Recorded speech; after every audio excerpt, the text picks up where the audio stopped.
We are back at the unboxing location in my living room. Yes, Rick, another one has shown up at my house. I don't know how that keeps happening. Must be just luck.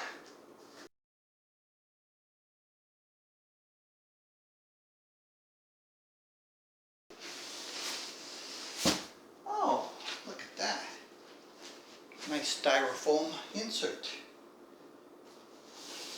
That's new and unusual and very nicely done.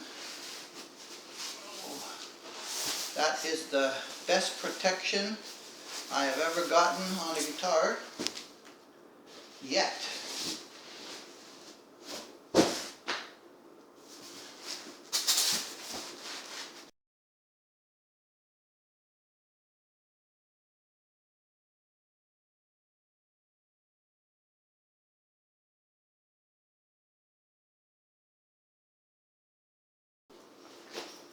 So we've got a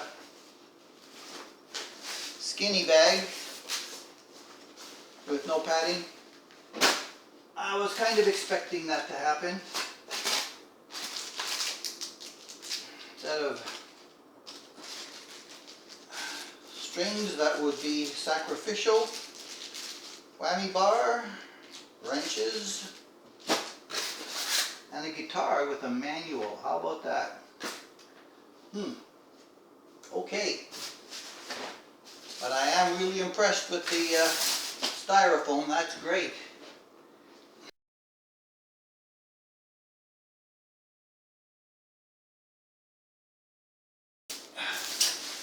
Whew.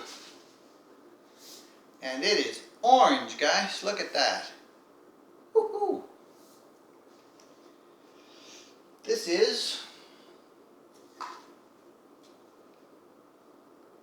I don't have my reading glasses on, but it's a ZUWEI with something else written really, really small. Let me get closer.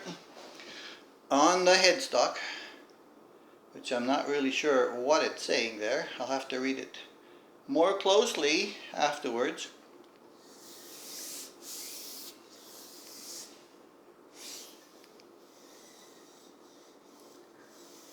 The fret edges are not terrible, but they are sharp down here.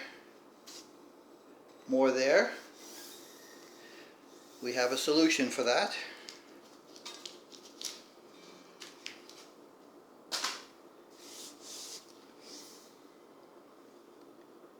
All right.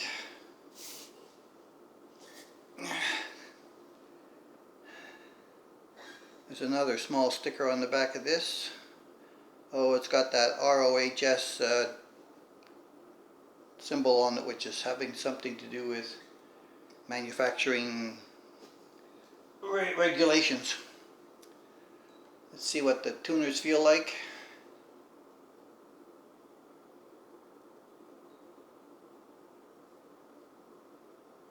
Tiny little play, about 1/4 of an inch, maybe 1/8.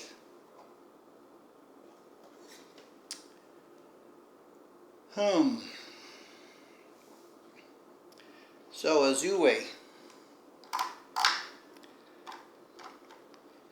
Yep, same problem there.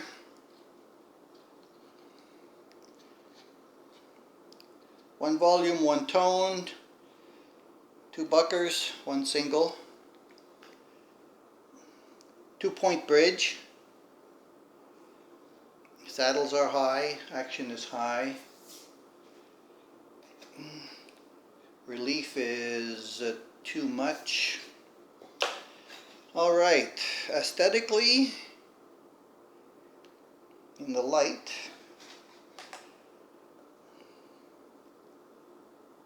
there is some abrasion on the back. And I'm surprised because of the packing. That's likely buffable. There's some there, here, and there. This was not a second or an open box. This was from new.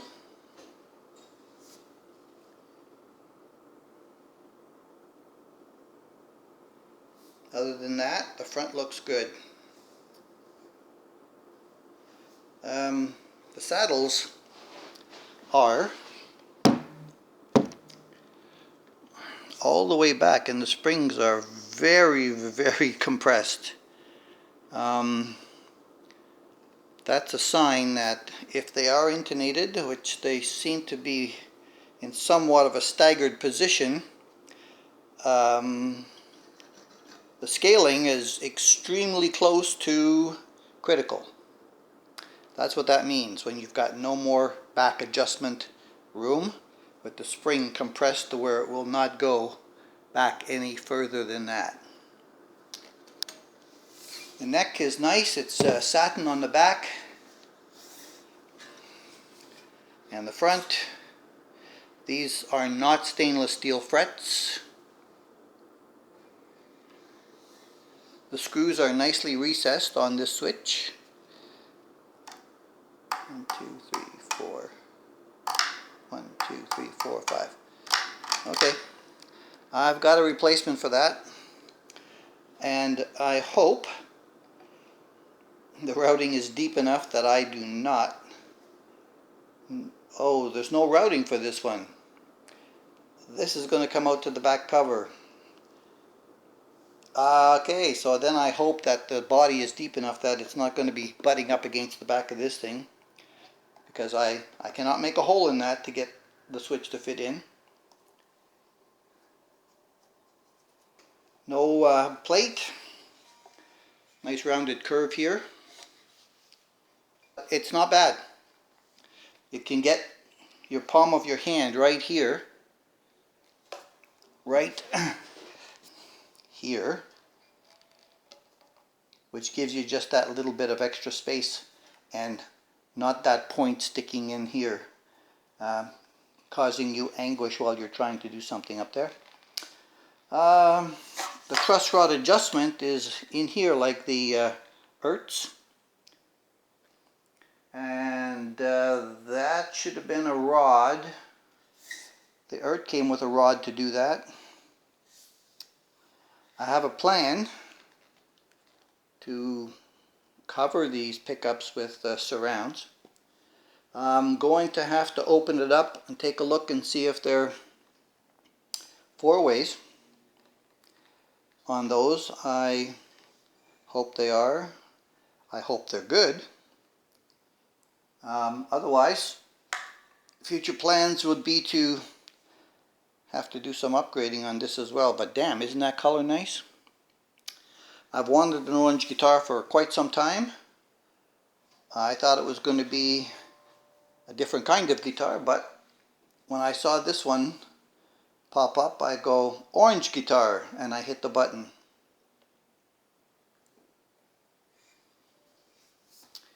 Okay, the next step will be down on the bench. By the way, I checked, and they didn't put the right truss rod adjustment in here. They gave me a 4mm as if it was in the headstock. So thank you, Ert, for giving me the right tool. I'll be able to use it on both of them. Okay, first thing I'm going to do is lower the strings. Besides the frets being grody, the fretboard itself, same color as the back, and doesn't look dirty. But of course I'm going to clean it anyway.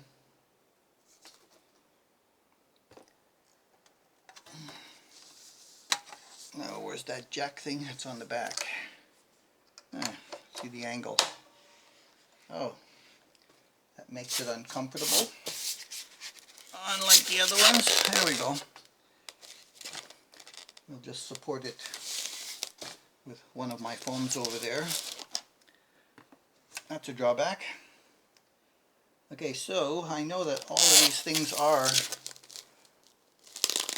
quite a bit too high, so I'm just going to start off by bringing it down.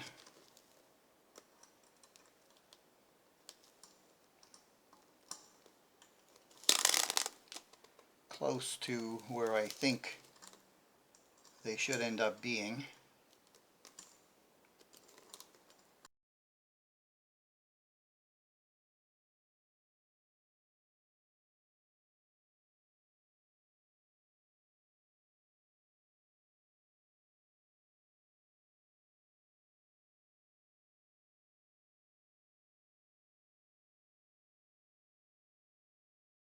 Give these a little bit of a stretching.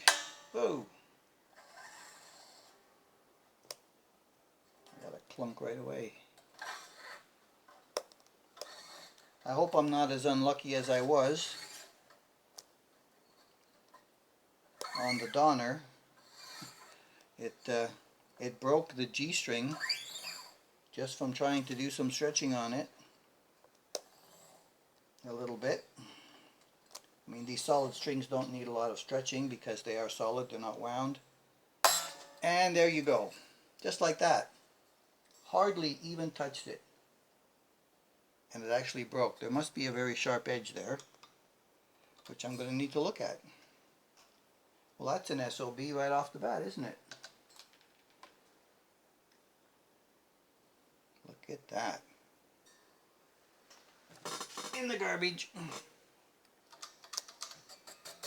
Alright. We'll work with the rest of them.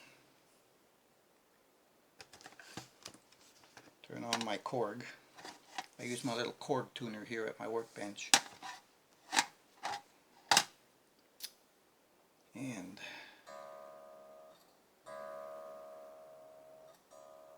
oh, it's on the other end. Well, this is the other thing I got to get used to, is the tuners being at the other end.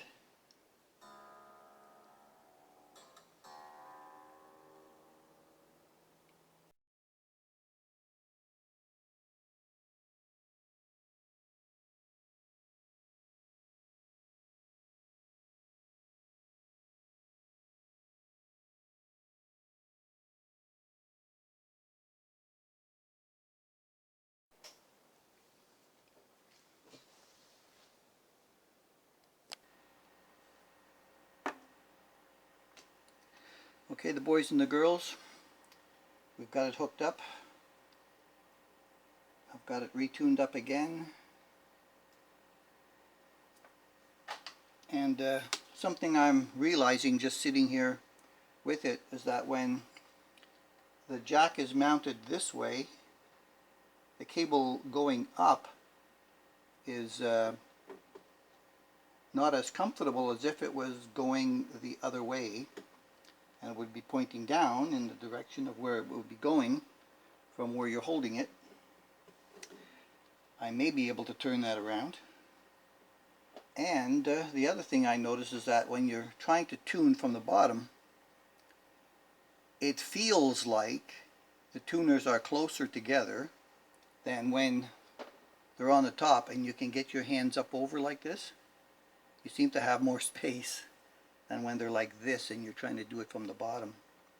So that's my first experience with reversed headstock tuning. I'm finding these little differences. Back on the 65 Deluxe Standard, as it always is, set up exactly the same way, and it's all deluxe. There's no cabinets choices of or any kind. That sounds like a YouTube notification. There's no reverb, no delay, and no overdrive at this point.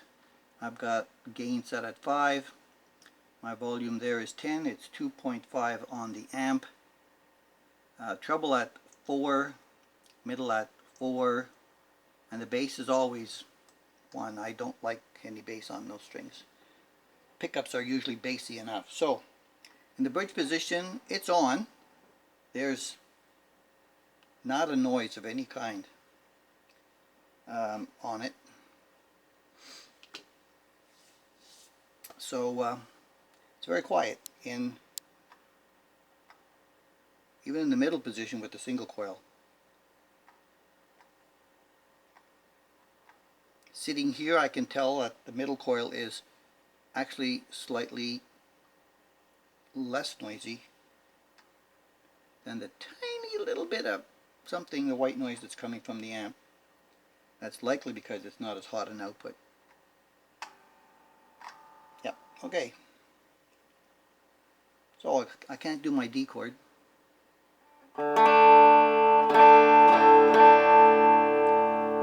Well, partial D chord.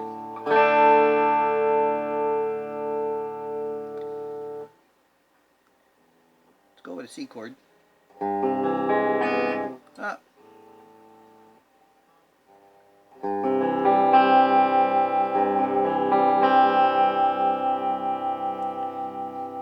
Full volume, no tone.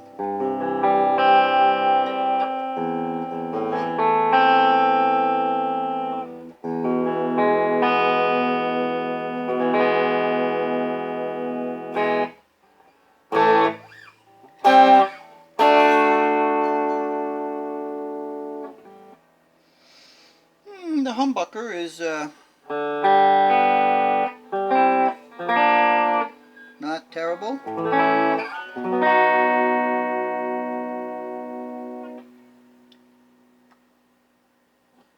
The two. Ah.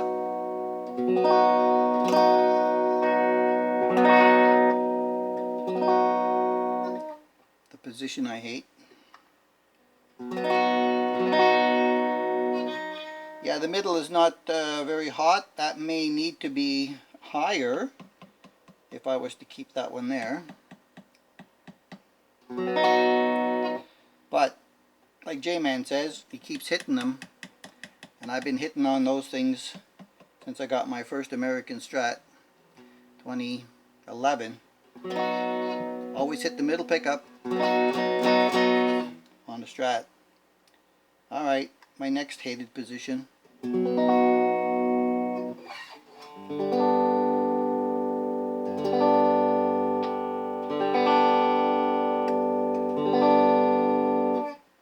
Overly warm and muffly. Neck.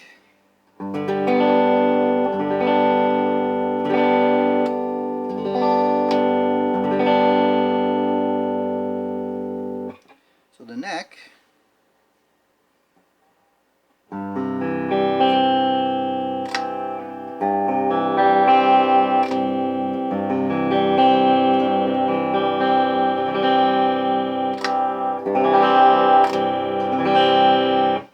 slightly warmer because of its position compared to the bridge, and not as dark as some of the neck pickups I've had.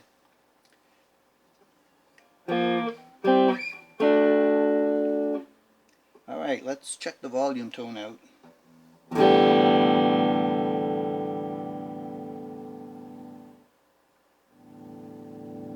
Very linear.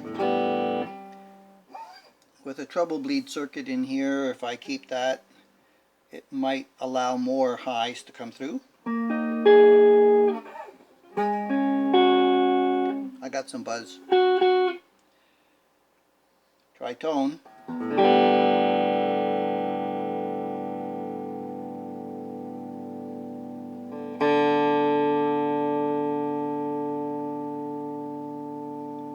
Gets to about the 6 mark before I hear.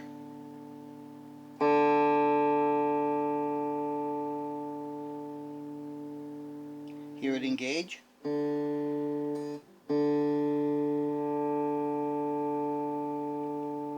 That doesn't sound like a 47 to me. It's possibly a 33, maybe more likely a 22, because I still have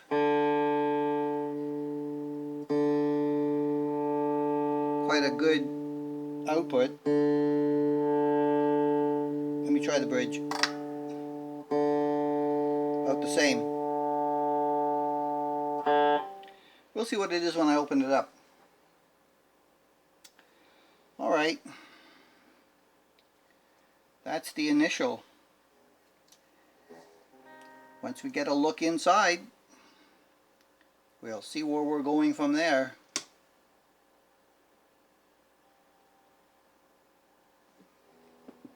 ZUWEI!